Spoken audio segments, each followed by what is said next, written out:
கடைசி அஞ்சாவது, சார் நம்ம நிறைய நன்மை தீமை பண்ணியிருக்கோம். ஆமாம், அதில் கொஞ்சம் கொஞ்சம் தான் இப்போ அனுபவிக்கிறோம். ஆமாம், மிச்சத்தையும் அனுபவிக்கிறதா இருந்தால் எவ்வளவு காலம் ஆகும்? அதில் இப்போ வேற சும்மாவா இருக்கான், இப்போ வேற நல்லது கெட்டது பண்ணிக்கிட்டு இருக்கோம். இதுவும் போய் பழைய கணக்கில் சேருமா இல்லையா? இதுவரைக்கும் நான் செஞ்ச வினைக்கு சைவ சித்தாந்தத்தில் என்ன பேரு? சைவ சித்தாந்தத்தில் பலவினை, அதுக்கு ஒரு பேர் வைப்பாங்க, சஞ்சிதம்.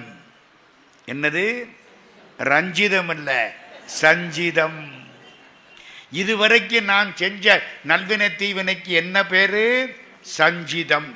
அதில் கொஞ்சத்தை அனுபவிக்கிறேன்னு கடவுள்கிட்ட சொல்லிட்டு வந்தனே, இதுக்கு பேரு பிராரப்தம். அவனுக்கு பிராப்தம் இல்லைடா அந்த பொண்ணோட வாழ்றதுக்கு.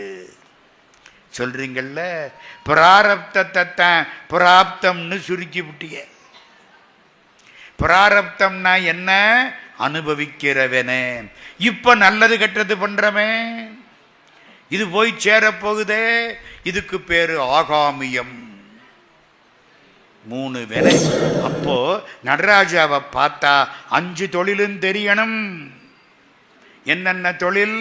உடுக்கையை பார்த்தா ஆக்கல், ஒரு கையை அபயம் கொடுக்கிறாரே காத்தல், நெருப்ப வச்சிருக்காரே அடித்தல், முயலகனை மிதிச்சுக்கிட்டு நிற்கிறாரே மறைத்தல், தூக்கிய திருவடி காமிச்சு கவலைப்படாதடா நீ திருவாசகம் படி, முந்தை வினை முழுதும் மோய உரைப்பன் யான் அப்படின்ன மாதிரி அது அருளல்.